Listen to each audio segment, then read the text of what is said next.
ఓం శ్రీ గురుభ్యో నమః. ఓం జై శ్రీ గణేశాయ నమః. అతేనండి 5వ అధ్యాయముకి వెళుతున్నాము. 5వ రోజు యొక్క దాన్ని ఏమంటాము మనము, 5వ రోజు యొక్క పారాయణ అనొచ్చు, లేకపోతే కార్తీక పురాణం లాగే మాఘ పురాణం. అర్థమైందండి? 5వ రోజు యొక్క పురాణ కాలక్షేపం అన్నమాట. ఓకే, మరి ఆ 5వ రోజు యొక్క పురాణ కాలక్షేపంలోకి వెళ్ళిపోతున్నాను అనమాట అండి. వెళ్ళే ముందర కొత్త వాళ్ళందరూ కూడా సబ్స్క్రైబ్ చేసి పక్కనున్న బెల్ ఐకాన్ని నొక్కండి. అయితే 5వ అధ్యాయము కుక్కకు విముక్తి కలుగుట, అంటే కుక్క అనేటువంటి దానికి విముక్తి అనేటువంటిది రావటం జరిగింది. అది ఏ విధంగా వచ్చింది, ఎలా వచ్చింది అనేటువంటిది ఈ కథలో తెలుసుకుంటున్నాను. దిలీప్ మహారాజా సుముద్రిని కథ ఈశ్వరుడు పార్వతీదేవి చెప్పిన రీతిగా విన్నావు కదా. ఇంకొక కథ పార్వతికి ఈశ్వరుడు ఈ విధముగా చెప్పాను. అదెట్లనగా, మాఘమాసములో నదీ స్నానములు చేయువారు గొప్ప ధనశాలులగుదురు, అంటే ధనాన్ని కలిగి ఉంటారు. వర్తమాన కాలమందు ఎన్ని కష్టములు అనుభవించుచున్నప్పటికీ మాఘమాసము మొదలెడిన తరువాత వారి కష్టములు క్రమేపీ సమసిపోవును, అంటే తగ్గిపోతాయన్నమాట. మాఘశుద్ధ దశమి నాడు నిర్మలమైన మనస్సుతో శ్రీమన్నారాయణుని పూజించిన ఎడల శ్రీహరి కటాక్షమునకు పాత్రులగుదురు. అందులో అనుమాత్రమైనను సంశయము లేదు. అనుమాత్రం అంటే ఇసుకురేనివంతా కూడా సంశయం లేదు. సంశయము అంటే అనుమానం కలుగుట, అనుమానం అనేదే లేదు అని చెప్తున్నారన్నమాట అండి. ఎప్పుడు మాఘశుద్ధ దశమి నాడు కనుకను విష్ణుమూర్తిని పూజించిన ఎడలా అదనమాట అండి అని పార్వతీదేవితో శంకరుడు వివరించుచుండగా పార్వతీదేవి ఆ పరమేశ్వరుని అడుగుతోందనమాట. నాథ, శ్రీ లక్ష్మీనారాయణుల వ్రతము చేసిన ఎడల మనోవాంఛ ఫలసిద్ధి కలుగునని చెప్పి ఉంటిరి కదా. ఆ వ్రత విధానం ఎట్టిదో ఎటుల ఆచరించవలెనో ఈ విధముగా తెలియపరచుడని కోరినది. అంటే లక్ష్మీనారాయణుల యొక్క వ్రతము చేయటం వలన ఏ విధంగా ఫలితం కలుగుతుంది అనేటువంటిది పార్వతీదేవి పరమేశ్వరుని అడుగుతోందనమాట. అర్థమైంది కదండి. ఈ మాసంలో విష్ణుమూర్తిని పూజిస్తున్నాము, మళ్ళీ మహాశివరాత్రి అనేటువంటిది అది శివుణ్ణి పూజిస్తున్నాం అనమాట అండి. కాబట్టి మనం అర్థం చేసుకోవడంలో ఉంటుందన్నమాట అండి. అయితే మాఘశుద్ధ దశమి నాడు ప్రాతకాలమున కాలకృత్యములు తీర్చుకొని స్నానము చేసి నది ఒడ్డున కానీ ఇంటి వద్ద కానీ మంటపము నుంచి ఆ మంటపము ఆవు పేడతో అలికి పంచరంగులతో ముగ్గులు పెట్టి మంటపము మధ్య 8 రేకుల పద్మము వేసి అన్ని రకాల పుష్పములు ఫలములు తీసుకువచ్చి లక్ష్మీనారాయణులను మంటపము మధ్య నుంచి ఆ విగ్రహములకు గంధము, కర్పూరము, అగరు మొదలైన ద్రవ్యములు పూసి పూజించవలెను. అంటే ముందుగా ఇవన్నీ చేసిన తర్వాత అప్పుడు పూజ అనేటువంటిది ప్రారంభించాలి అని చెప్పటం జరుగుతోందనమాట అండి. అది ఇక రాగి చెంబులో నీళ్లు పోసి మామిడి చిగుళ్ళ అందులో ఉంచి దానిపై కొబ్బరికాయ పెట్టి కొత్త వస్త్రమును ఒక దానిని కప్పి లక్ష్మీనారాయణుల ప్రతిమను ప్రతిష్ఠించి పూజించవలెను. అటువంటి లక్ష్మీనారాయణుల ప్రతిమ కనుక లేకపోతే ఒక రాగి డబ్బుకి గంధం పెట్టి బొట్టు పెట్టి లక్ష్మీనారాయణ స్వభావంగా భావించుకుంటాం అనమాట అండి. అది అక్కడ మనం గమనించుకోవచ్చు. ఆ మండపం మధ్యలో సాలగ్రామము నుంచి ఒక సద్బ్రాహ్మణుని ఆహ్వానించి పూజించి వారి చేత ధూప దీప చందనాగురు పరిమళ వస్తువులుంచి నైవేద్యము చెల్లించవలెను. అంటే నైవేద్యమును చేయవలెను. వీటన్నిటి చేత ఆ యొక్క లక్ష్మీనారాయణ పూజించి నివేదన అనేటువంటిది చేయాలి. తరువాత రాగి పాత్రలో నీరు పోసి అర్ఘ్యప్రదానము చేయవలెను. అర్ఘ్యప్రదానం అనేటువంటిది చేయాలి. అటు తర్వాత సూర్యనారాయణ స్వరూపుడగు శ్రీరామచంద్ర ప్రభువుని మదిలో ధ్యానించవలెను. అంటే మన మనసులో ధ్యానించుకోవాలి. మాఘమాస స్నానము చేయువారు వారి తల్లిదండ్రులు బంధుమిత్రుల సమక్షములో మాఘమాస వ్రతము చేయవలెను. అంటే బంధువులు మన శక్తి అనుసారం మన దగ్గర బంధువులు అలాగే మన స్నేహితులు కావచ్చు ఇలాగా పిలుచుకొని ఆ యొక్క వ్రతాన్ని చేయవలెను. ఒక సద్బ్రాహ్మణునకు బియ్యము బెల్లము ఉప్పు పప్పు కాయగూరలు పండ్లు మొదలుగునవి ఏకపాత్ర యందు ఉంచి, ఏకపాత్ర అంటే ఒక పాత్రలో ఉంచి, ఒక పాత్ర అంటే గిన్నెని అర్థం వస్తుంది, లేకపోతే ఒక పల్లెంలో కానీ పెట్టనమాట అండి. క్రొత్త గుడ్డతో అంటే క్రొత్త వస్త్రము అని అర్థం ఉంది. మూటగట్టి కానీ దానం ఇయ్యాలి. అంటే దానిని మూట కింద కట్టి దానం ఇయ్యాలి. కొత్త వస్త్రంతో అంగవస్త్రం కావచ్చండి, తువ్వాలు కావచ్చు, ఒక పంచెల చాపు కావచ్చు, మన శక్తి అనుసారం దాంట్లో పెట్టి అది ముడివేసి ఆ బ్రాహ్మణునికి మనం దానం కింద ఇవ్వాలన్నమాట అండి. అది దానం. మాఘపురాణమును స్వయముగా పఠించినప్పుడు కానీ లేక వినినప్పుడు కానీ చేతిలో అక్షతలు ఉంచుకొని చివరలో శ్రీమన్నారాయణ్ణి ధ్యానించుకొని కొన్ని అక్షతలు ఆ భగవంతునిపై ఉంచి మరికొన్ని అక్షతలు తమ తలపై వేసుకోన వలయును. అదనమాట అండి. మనం మాఘపురాణమును స్వయంగా చదువుకుంటున్నప్పుడు కానీ లేదా మన వింటుంటూ ఉంటాం. ఇప్పుడు నేను వీడియో తీస్తున్నానండి, మీరందరూ వింటారు.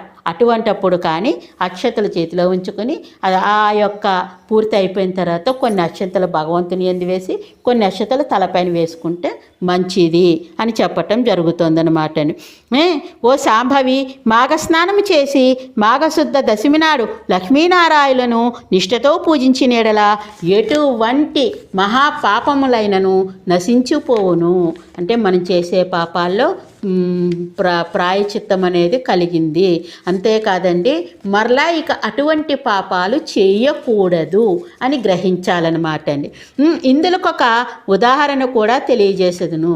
ఒక ఉదాహరణ అనేటువంటిది చెప్తూ ఉంటాం కదండి, అటువంటిది కూడా తెలుపుతున్నారన్నమాట. సావధానురాలై వినుము అంటే శాంతమైన చిత్తముతో వినుము. గౌతమ మహర్షి ఒకనాడు తన శిష్యులతో కూడి తీర్థయాత్రలు చేయుటకై ఉత్తర దిశకు బయలుదేరాడు. అంటే ఉత్తరం వైపుకి బయలుదేరాడు. వారు అనేక పుణ్యనదులలో స్నానములు చేయుచు ప్రసిద్ధ క్షేత్రములను దర్శించుచు మార్గమందున్న ముని పుంగవులతో ఇష్టాగోష్ఠులు జరుపుకొనుచు అప్పటికి మాఘమాసం ప్రవేశించుట వలన కృష్ణానదిలో స్నానము చేయవలనని ఆ ప్రాంతమునకు వచ్చి విడిది చేసిరి. అదనమాట అండి. వాళ్ళు అలా వస్తుండగా మాఘమాసం రావటం జరిగింది. కృష్ణానది వద్దకు వచ్చారు, అక్కడ విడిది చేశారు. గౌతముడు తన శిష్యులతో కూడి కృష్ణానదిలో సూర్యోదయ సమయంలో స్నానము చేసి తీరముననున్న ఒక రావి చెట్టు వద్దకు వచ్చి మూలతో బ్రహ్మరూపాయ, మధ్యతో విష్ణు రూపిణే, అగ్రతో శివరూపాయ, వృక్షరాజాయతే నమః అనేటువంటి శ్లోకాన్ని చెప్పుకున్నట్టండి. రావి చెట్టుకు నమస్కరించి ఆ చెట్టు మొదట ఆసీనుడై శ్రీహరిని విధియుక్తముగా పూజించెను. విధియుక్తంగా అంటే ఎలా చేయాలి ఏమిటి అనేటువంటి ఒక పద్ధతి ఉంటుందండి, విధిగా చేయడం జరిగిందండి. ఈ విధముగా ప్రతిదినము ఆచరించుచుండగా మాఘశుద్ధ దశమి నాడు ఆ చెట్టు మొదట మండపం ఏర్పరిచి ముగ్గులు బొట్లు పెట్టి మామిడాకులు తోరణాలు కట్టి అలంకరించారు. ఆ మండపం మధ్యలో శ్రీహరి చిత్రపటము అంటే ఒక పటం అండి, అందరికీ తెలుసు కదా, మన ఇళ్ళలో పటాలు ఉంటాయి కదా, అదనమాట. ఆ విధంగా పూజించుచున్న సమయంలో ఒక ఆడకుక్క వచ్చి భగవంతునికి చేయుచున్న పూజా విధానమంతయు రెప్పవాల్చకుండా దీక్షతో చూచుచు ఆ రావి చెట్టునకు ఎదురుగా కూర్చుని ఉండేను. అంటే అక్కడ ఏవో పదార్థాలు ఉంటాయి, తిందామని ఆశతో ఎదురుకుండగా కూర్చుని ఆ యొక్క దానినంతటిని చూసిందిటండి. అయితే శిష్యులు వారి వద్దనున్న దండముతో దానిని బెదిరించిరి. దండము అంటే కర్ర అనమాట అండి. బెదిరించిరి. ఆ కుక్క చెట్టు నుండి లేచి ఉత్తరం వైపు మళ్ళీ అంటే ఉత్తరం వైపుకు వెళ్ళిపోయిందిట. మరలా తూర్పునకు తిరిగి ఆ వైపు నుండి దక్షిణ దిశకు కదలి మరలా యథాప్రకారం పడమటి దిశలోనే కూర్చుండెను. శిష్యులు మరలా బెదిరించారు. ఇలా 3 సార్లు 4 సార్లు బెదిరించడం అనేటువంటిది జరిగిందనమాట. అప్పుడు ఆ కుక్క అలాగా బెదిరించినప్పుడల్లా ఈ విధంగానే ప్రదక్షిణ చేసినట్టుగా చేయటం అనేటువంటిది జరిగింది. అలా రావి చెట్టుకు 3 సార్లు ప్రదక్షిణ చేసిందండి. అలా చేసింది. అది మాఘమాసము అయినందున అది వెంటనే తన కుక్క రూపమును వదిలి ఒక రాజుగా మారిపోయిను. చూశారని మాఘమాసం యొక్క గొప్పతనాన్ని ఈ విధంగా చెప్తున్నారన్నమాట. ఆ రాజు సకలాభరణాలు ధరించిన వాడై మునుల ఎదుట నిలబడి వారందరికీ నమస్కరించెను. అక్కడున్న ఆడకుక్క రాజుగా మారిపోటు చూచిన మునులు గౌతమ మహర్షి కూడా అమితాశ్చర్యాన్ని పొందిరి. ఓయి, నీవెవ్వరు? నీవిట్లు మారుటకు కారణమేమి అని గౌతముడు ప్రశ్నించెను. అంటే ఆ రాజుని అడగటం జరిగిందండి.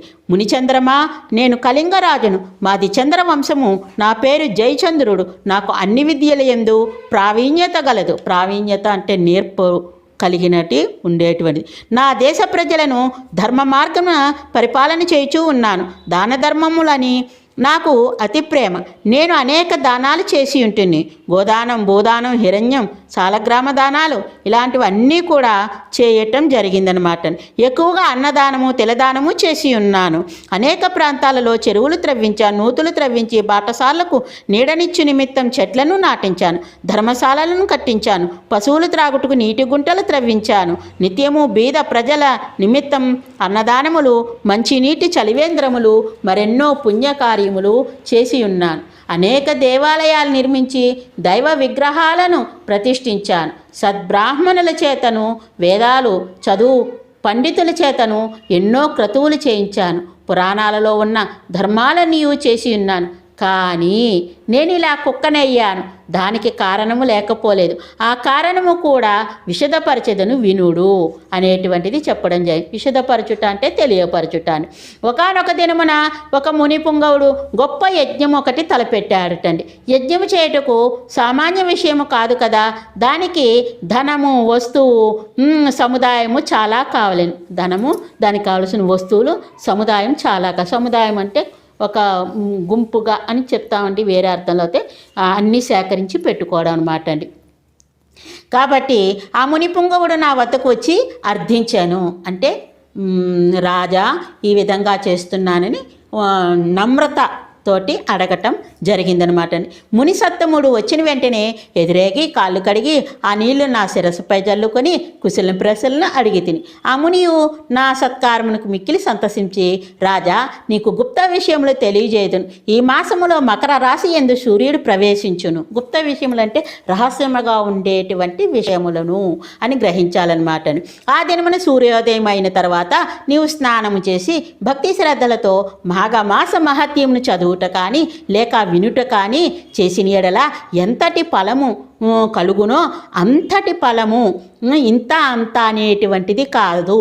అశ్వమేధ యాగం చేసిన అంతటి ఫలము వచ్చును అని చెప్పటం జరిగిందనమాట అండి. మాఘశుద్ధ సప్తమి ఆదివారం వచ్చినా కానీ, దశమి ఆదివారం వచ్చినా కానీ, అంటే మాఘమాసంలో సప్తమి, దశమి కానీ ఆదివారం కనుక కలిగి ఉంటే దాని ఫలితము ఎన్నో రెట్లు అని చెప్తున్నాడనమాట అండి. ఇంత అంతా కాదు అని చెప్తున్నాడనమాట అన్నమాట అండి. ఇంకా ఏమని చెప్తున్నాడు, తీర్థస్నానములు చేయగా వచ్చిన ఫలము లేదా దాన పుణ్యములు అనగా పంచయాగాలు చేసినంత ఫలము కానీ పొందగలవు. అదనమాటండి దశమి కానీ సప్తమి కానీ ఆదివారం వస్తేను.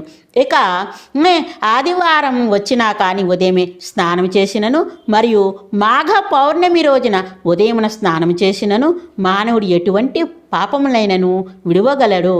మరలా అలాగే మాఘ పౌర్ణమి కూడా అండి, అంటే మాఘమాసంలో వచ్చే పున్నమి. కానీ ఒకవేళ ఇతర జాతుల వారైనను మాఘమాసమంతా నిష్ఠతో నదీ స్నానం ఆచరించి దాన ధర్మములు ఆచరించి మాఘ పురాణము పఠించినను లేక విన్నను మరుజన్మలో బ్రాహ్మణులై జన్మింతురు అని ఆ మునివర్యుడు నాతో చెప్పగా నేను అతనిని అవమానించి ఇటులు మాట్లాడి ఉంటిని. అయ్యా మునిసత్తమా, మీరు పలికిన విషయములు నాకు తెలియను. అన్నీ బూటకములు అంటే అబద్ధములు. వాటిని నేను యథార్థములని అంగీకరించను, అంటే అది నిజమని అంగీకరించను. ఏవో అతిశయోక్తులు తప్ప మరొకటి కాదు. అంటే ఉన్నదానిని ఎక్కువ చేసి చెప్పేదానిని అతిశయోక్తి. ఇది మనకి అలంకారాలు తెలుగు సబ్జెక్ట్ ఉన్న ప్రతి ఒక్కరికి తెలిసింది. అలంకారాలు అతిశయోక్తి అలంకారం ఒకటి రావటం జరుగుతుందన్నమాట అండి. కాబట్టి మాఘమాసము చేయట కానీ దాన పుణ్యాదులు చేయట కానీ పూజా నమస్కారములు ఆచరించట కానీ చేయను, నేను వాటిని చేయను. చలిదినములలో చన్నీళ్ళు స్నానము చేయట ఎంత కష్టము అదనమా. ఇక నాకు ఈ నీతి బోధలు చెప్పకు, నాకున్న ఫలములు చాలునని ఆ మునితో అంటిని. నా మాటలకు ముని కోపము వచ్చినది, మునికి కోపం వచ్చేసింది. ముఖం చిట్లించుకొని సరే నేను చెప్పవలసినది చెప్పి తిని, నేను చెప్పడం నా కర్తవ్యంగా చెప్పాను, విని ఆచరించడం నీ కర్తవ్యం అంతే కదా మరి, కాబట్టి అని చెప్పేశాడనమాట అండి. అది నా ధర్మము అని యజ్ఞమునకు కావలసిన ధనము తీసుకొనకుండానే వెళ్ళిపోయినాడు. వెళ్ళిపోవటం జరిగిపోయిందండి. అంతటి నేను ఆ మునిని చేతులు పట్టి బ్రతిమలాడగా, అంటే అండి ఈ ఏమని ఒక శపించడం కూడా జరుగుతుందన్నమాట. మునికి కోపం వచ్చేసింది కదండి, తీసుకోకుండా వెళ్ళిపోతున్నాడు. ఈ తీసుకోకుండా వెళ్ళిపోయేటువంటి దాంట్లో కుక్క రూపంలో నువ్వు ఉంటావు, మరలా నీకు మాఘమాసం యొక్క కథ దానివల్లే ఈ యొక్క రూపం వస్తుంది అని చెప్పటం అనేటువంటిది జరిగిందనమాట అండి. అంతటే కాకుండా కానీ చేతులు పట్టుకుని బ్రతిమాలాడనమాట ధనము తీసుకుని. ఆ విధముగా నేను కొంతకాలము రాజ్యమేలి ప్రాణములు విడిచి తిని తర్వాత నాకు వరుసగా 7 జన్మములు కుక్క జన్మయే వచ్చినది, ఒక జన్మ కాదుటండి. కుక్క ఆయుష్ అయితే ఇప్పుడు మనం 20 సంవత్సరాలని చెప్పుకుంటున్నాము, అలా 7 సార్లు కుక్కగా జన్మించడం అనేటువంటిది జరిగిందంటే నా పాప ఫలమే కానీ కుక్కగా 7 జన్మలు బాధపడి తిని. బాధలు ఉంటాయి కదండి. అది ఇప్పుడు మీరు చేయు పూజాస్థలము చుట్టూ 3 పర్యాయములు ప్రదక్షిణము చేసి తిని కాన నా పూర్వజన్మ స్మృతి నాకు కలిగినది. స్మృతి అంటే గుర్తు రావటం అనమాట అండి. దైవయోగమును ఎవ్వరూ తప్పించలేరు కదా, దైవం యొక్క దానిని ఎవ్వరూ తప్పించలేరు. అందుకోసమే భగవంతుడు యందు మనం పూజలు పునస్కారాలు ఎవరైనా మునులు ఏవైనా చెప్తే వాటిని ఆచరిస్తూ భగవన్నామస్మరణ చేస్తూ ఉంటే మనకి అన్నీ మంచి ఫలితం. కష్టం వస్తుందండి, కష్టం రాకుండా ఏ మానవుడు ఉండడు.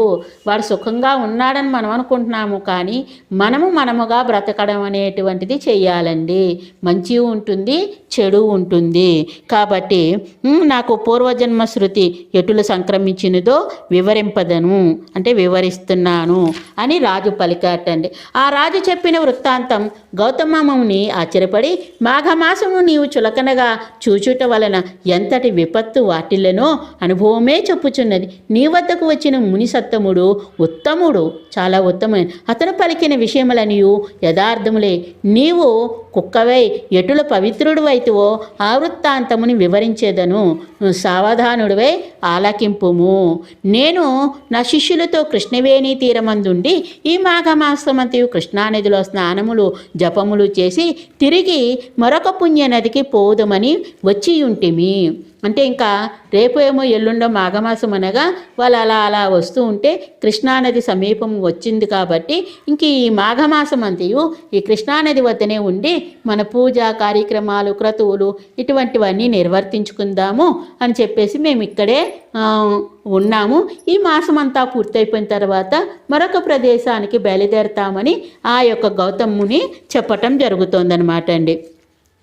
కాబట్టి పోదనని వచ్చి ఉంటిమి. మేమందరము ఈ వృక్షరాజము క్రింద విష్ణు విగ్రహాన్ని పెట్టి, విష్ణుమూర్తి యొక్క విగ్రహాన్ని పెట్టి పూజించుకొనిచున్నాము. నెల్లాలు కూడా అక్కడే పూజలు అనేటువంటిది సలుపుతాము. కుక్క రూపంలోనున్న నీవు దారిని పోతూ ఇచ్చట నైవేద్యమును చూసి తినవలయుననేడి ఆశతో పూజా సమీపమునకు వచ్చి కూర్చుంటివి. అంటే కుక్క బుద్ధి అంటూ ఉంటారని కదండి, అది అందరికీ తెలుసు. కుక్క ఏంటండి, మనిషి ఏంటండి, జీవచాపత్యం. అందులో ఆకలిస్తే ఎవరైనా ఇంత పెడితే తినాలనేటువంటి ఆశ కలగటం సహజం అన్నమాట. అలాగే ఈ కుక్క కూడా ఏదైనా దొరుకుతుంది తిందామని రావటం జరిగింది. ఆ యొక్క శిష్యులు తరమటం జరిగిందండి. తను ముందుకు వెనక్కి వెళ్ళి 3 ప్రదర్శనాలు చెట్టు చుట్టూ తిరిగేటువంటిది అవ్వటం జరిగిందండి. ఆ విధంగా ఫలితాన్ని పొందింది కాబట్టి ఆ ఆడకుక్క రాజుగా మారిపోవడం జరిగిందనమాట అండి. అది ఇక పూజించుకొంచున్న కుక్క రూపంలోనున్న నీవు దారిని పోతూ ఇటు నైవేద్యానికి వచ్చి చూసి తినవలననేది ఆశతో పూజా సమీపంకు వచ్చి కూర్చుంటి. అప్పుడు నీవు ఎలాగున్నావో తెలుసా చెప్తున్నాడనమాట అండి. నీ శరీరము బురదతోటి కూడుకుందిటండి. శరీరం అంతా కూడా బురదతో కూడి ఉన్నావు. చూచుటకు చాలా అసహ్యంగా ఉన్నావు. అంటే చూడ్డానికే రోతగా ఉన్నావు. అసహ్యం అంటే రోత అని కూడా చెప్పుకోవచ్చండి. నా శిష్యులు నిన్ను తరమడంతో, కాబట్టి అలా ఉన్నందువల్ల నా శిష్యులు నిన్ను తరమడానికి ప్రయత్నించారన్నమాట. అంటే ఎందువల్ల తరిమేస్తున్నారో మనం కూడా చూద్దామండి. చూచుటకు చాలా అసహ్యంగా ఉన్నావు కాబట్టి తరమడానికి ప్రయత్నించారు. పరిశుద్ధులమై భగవంతుని పూజ చేయుచున్న సమయంలో మేము ఎలా ఉన్నాము? పరిశుద్ధులమే అంటే శుభ్రంగా స్నానం చేసి ఉతికండేసిన మంచి బట్టలను కట్టుకుని, దేవతా బట్టలు లాంటివి అంటే పూజకి మడి బట్టలు అంట అటువంటివి కట్టుకుని మేము పూజ చేస్తున్నాం. కాబట్టి నిన్ను చూసి వాళ్ళు ఏం చేశారు? తపోదండములతో నిన్ను కొట్టబోటుచే పారిపోతూ ఉండేదాను. నువ్వెందుకు పారిపోతూ ఉండేదానివి? నైవేద్యం తినవలనేటువంటి ఆశతో, ఆ ఆశ అనేటువంటిది ఉండడంతో మరలా తిరిగి ఆ యథాస్థానానికి వచ్చి కూర్చుంటున్నావు. మరలా నా శిష్యులు నిన్ను తరుముతూ ఉండటం, ఇలా నీకు 3 పర్యాయాలు ఆ చెట్టు, ఆ శ్రీమన్నారాయణుడు పటం ఉన్న చోట నువ్వు ప్రదర్శనం చేయటము జరిగింది అని చెప్తున్నాడనమాట అండి. నీ మార్చి ఆ తర్వాత భగవంతుడు నీ రూపమును మార్చి నిజ రూపమును ప్రసాదించినాడు. ఈ విధంగా చేయటం వల్ల నీకు అక్కడ శ్రీమన్నారాయణుడు నీ రూపాన్ని మార్చి నీ యొక్క నిజ రూపం ఏమిటో ఆ రూపాన్ని ఇవ్వటం జరిగింది.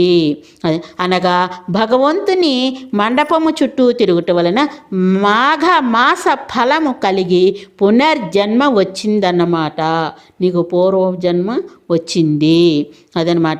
ఇక మాఘమాసమంతయు నదిలో స్నానం చేసి భగవంతుని ధ్యానించి పురాణ పఠనము చేసిన ఎంతటి ఫలము వచ్చునో ఊహించుకొనుము.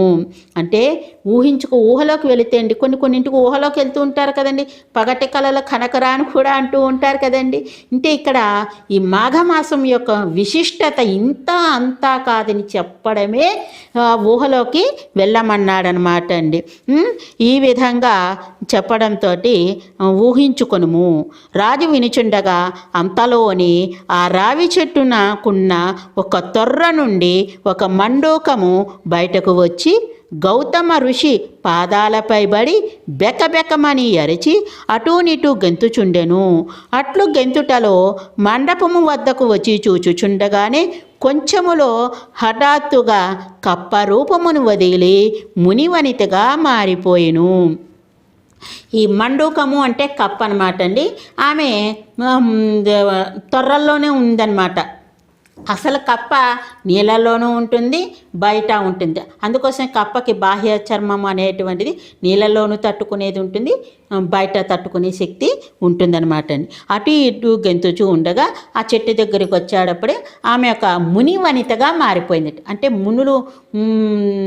మునిపత్నులు, ముని యొక్క కుమార్తెలు ఉంటారు కదండి, ఆ వనితగా మారిపోయింది. వనిత అంటే స్త్రీ అని అర్థం అనమాట అండి. కాబట్టి ఆమె నవయవనవతి అంటే వయసులో ఉన్న ఆమె. అతి సుందరాంగి, అతి అంటే ఎక్కువగా చాలా అందంగా ఉంది. గౌతమ ఋషిని చూడగానే, ఆ మునిని చూడగానే ఆమెకు జ్ఞానోదయమై అంటే జ్ఞానం అనేటువంటిది కలిగి తన యొక్క పూర్వజన్మ వృత్తాంతమంతయు జ్ఞప్తికి వచ్చినది. జ్ఞప్తికి అంటే మనకి ఇప్పుడు జ్ఞాపకము వచ్చినది. జ్ఞప్తికి అంటే జ్ఞాపకము వచ్చినది. అంత గౌతమముని, అమ్మాయి నీవెవ్వరవు, నీ నామధేయం ఏమిటి, నీ వృత్తాంతము ఏమిటి అని ప్రశ్నించాను. ప్రశ్నలు అడిగాడు ముని. తన పూర్వజన్మ వృత్తాంతము తెలియజేయుటకై ఇట్లు చెప్పదొడంగెను. ఈ విధంగా చెప్తోంది. అది 6వ అధ్యాయంలో తెలుసుకుందామండి. ఇప్పుడు 5వ అధ్యాయం యొక్క కుక్క రూపం ఏ విధంగా వచ్చింది, మళ్ళా ఆ కుక్క రూపం నుండి ఒక రాజుగా ఎలా మారాడు, ఆ తర్వాత మాఘమాసం యొక్క విశిష్టత గౌతమ మహాముని ఋషి ద్వారా మనము తెలుసుకోగలిగాము. కాబట్టి మనకి చేతనైన విధంగా మనము కూడా మాఘమాస స్నానము, కనీసం మనం హైదరాబాద్ చుట్టుపక్కల ఉండేటువంటి చోట సరైన చెరువులు కానీ అవి లేవు. ఉన్నవాళ్ళు చెరువు స్నానం కూడా చేయొచ్చు. తటాకము అంటే చెరువే కదండి, కాబట్టి చేయవచ్చు. అటువంటివి ఏమీ సౌలభ్యము మనకి లేకపోతే మనం ఏం చేస్తామంటే ఆ కుళాయి దగ్గరికి వెళ్ళి మాకు చెరువులు కానీ కుంటల్లో కానీ స్నానం చేసేటువంటి భాగ్యం కూడా లేదు. కాబట్టి గంగే యమునే గోదావరి సరస్వతి నర్మదా సింధు కావేరి ఇలా చెప్పుకుంటూ పుణ్యస్నానం కరిష్యామి అని చెప్పు, మాఘమాస పుణ్య స్నానం కరిష్యామని ఆ బకెట్లోకి ఒక పసుపు పిసరు 2 అక్షింత గింజలు వేసుకొని మనం నదికి వెళుతున్నాడప్పుడు పాదాల దగ్గర నుంచి ఎలా చేస్తామో ఆ పాదాల దగ్గర నుంచి తల దాకా పోసుకుంటూ ఈ విధంగా చెప్పుకుందామండి. ఆ పరమాత్మనికి తెలియని అంశం ఏదీ లేదు. భూమండలం అంతా కూడా, ఈ ప్రపంచమంతా కూడా, ఈ విశ్వమంతా కూడా వ్యాపించినటువంటి మహానుభావుడు కంటికి కనపడకపోవచ్చు, కానీ మనకి కంటికి కనపడలేనంత మాత్రాన అతను లేడు అనేటువంటి భావన ఎప్పటికీ మదిలోకి రానియ్యకూడదు. పాలల్లో వెన్న ఉందనేటువంటి సత్యాన్ని ఎలా గ్రహిస్తున్నామో పరమాత్ముడు కూడా కంటికి కనపడనప్పటికీ కూడా ఉన్నాడు అనేటువంటి భావనతో మన సత్కర్మలు చేసుకుంటూ ఉన్న దాంట్లో ఇతరులకి సహాయం చేయటానికి ముందుకు వస్తూ మనం జీవిద్దామండి. మరి 6వ రోజు యొక్క పురాణ గాథ చెప్పడం జరిగింది. ఇందులోని తప్పులు ఉంటే పెద్ద మనసుతోటి ఒప్పులుగా భావించండి. ఈ యొక్క ఫలమంతా కూడా పరమేశ్వరార్పణమస్తు. 6వ అధ్యాయం యొక్క ఫలాన్ని ఆ సర్వేశ్వరుడైనటువంటి పరమేశ్వరార్పణమస్తు. ఇక 6వ అధ్యాయం విన్నారు కదండి. అందరూ కూడా లైక్ చేయండి, షేర్ చేయండి. ఇక ఉంటానండి. మీకు 5వ అధ్యాయం అండి, పొరపాటున 6 అని చెప్పాను, తప్పును మన్నించండి. 5వ అధ్యాయం 5వ రోజు యొక్క పురాణ కళాశాపానికి తెలిసింది కదా. మరి ఇక ఉంటానండి. అందరూ కూడా లైక్ చేసి షేర్ చేసి సబ్స్క్రైబ్ చేయండి. అందరికీ కూడా ధన్యవాదాలు. మీ సూర్యకుమారి. లోకాన్ సమస్తాన్ సుఖినో భవంతు.